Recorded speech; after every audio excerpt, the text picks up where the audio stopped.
Elevator চ্যানেলে আমি তোমাদেরকে ওয়েলকাম জানাতে চাই।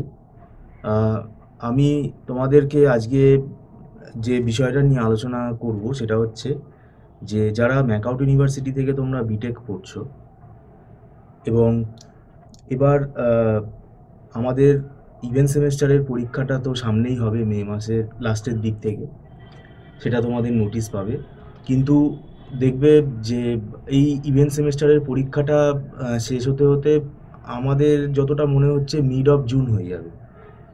এবারে কিছুদিন তোমরা আমি বলবো রেস্ট নাও, কিন্তু তোমাদের থার্ড সেমেস্টার মানে ফিফথ সেমেস্টার, তো এই যে দুটো অড সেমেস্টার তার মধ্যে এখন ফিফথ সেমেস্টার যেটা তোমাদের থাকবে, আমি তোমাদের থার্ড সেমেস্টার স্টুডেন্টদেরও বলছি, মানে সেকেন্ড সেমেস্টার পরীক্ষা হয়ে যাওয়ার পর আর যারা ফিফথ সেমেস্টার হবে থার্ড সেমেস্টার পরীক্ষা হয়ে যাওয়ার পর, ফিফথ সেমেস্টারটা খুব ভাইটাল সেমেস্টার। ফিফথ সেমেস্টারে তোমাদের সফটওয়্যার ইঞ্জিনিয়ারিং আছে, অপারেটিং সিস্টেম আছে, জাভা প্রোগ্রামিং আছে, তারপরে তোমাদের কম্পাইলার ডিজাইন আছে। এবং এখানে ফিফথ সেমেস্টারে ইলেকটিভ সাবজেক্টও একটা চুজ করতে হয়, সেখানে আর্টিফিশিয়াল ইন্টেলিজেন্স, অটোমাটা, ঠিক আছে, অ্যাডভান্স কম্পিউটার আর্কিটেকচার, এই সাবজেক্টগুলো থাকে।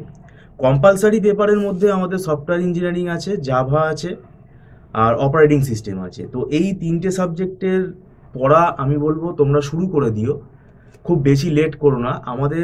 আমি বলার ভাগ বলছি, কিন্তু দেখবে আমাদের অড সেমেস্টারে ফিফথ সেমেস্টারের স্টুডেন্ট যদি তোমরা হও, 2025 সালে যারা ফিফথ সেমেস্টার দেবে, তোমাদের কিন্তু মানে ডিসেম্বর মাস নাগাদ যদি পরীক্ষা হয় তাহলে দেখবে হাতে সময় কিন্তু এনাফ তুমি পাবে না। যদি জুন মাস থেকে পড়া শুরু করো তাহলে খুবই ভালো হয়। জুলাই মাস থেকে তো অবশ্যই পড়া শুরু করতে হবে, কেননা দেখবে এই এই সাবজেক্টগুলোর লোড, আবার ওখানে দেখবে কম্পাইলার ডিজাইনও আছে, আবার ইলেকটিভও একটা নিতে হবে। এই সব মিলিয়ে কি হয়, মানে মানে চাপটা অনেক বেড়ে যায়। আর 6 মাস সময়ও কিন্তু আমি বলবো এটা কিন্তু এনাফ না। সিলেবাস অনুযায়ী সিলেবাসটা এতটাই লোড, 6 মাস সময়টাও কিন্তু কম।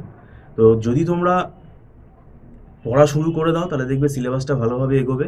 এবং আমাদের ইনস্টিটিউটে আমরা ফিফথ সেমেস্টার পড়াই এবং আমরা জুন মাস থেকেই পড়া শুরু করে দেবো পরীক্ষা হয়ে যাওয়ার পর। সফটওয়্যার ইঞ্জিনিয়ারিং আছে, জাভা আছে, অপারেটিং সিস্টেম আছে।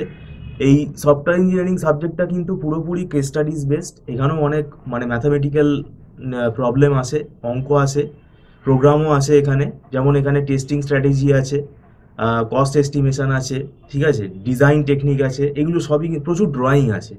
তো এগুলো কিন্তু আমাদের তৈরি করা শিখতে হবে, ঠিক আছে।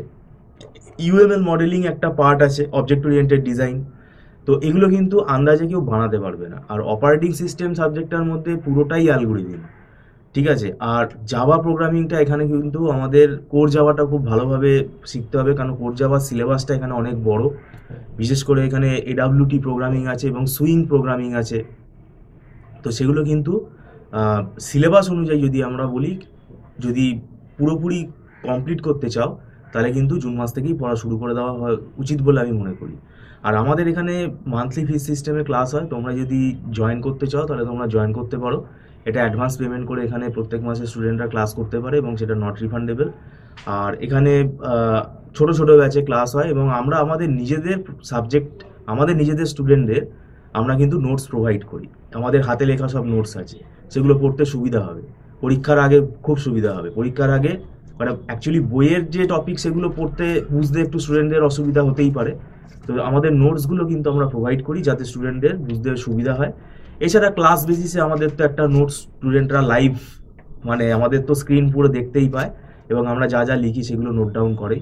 তো যাই হোক, ভিডিওটা সম্পূর্ণ দেখার জন্য তোমাদেরকে ধন্যবাদ জানাচ্ছি। Thank you so much.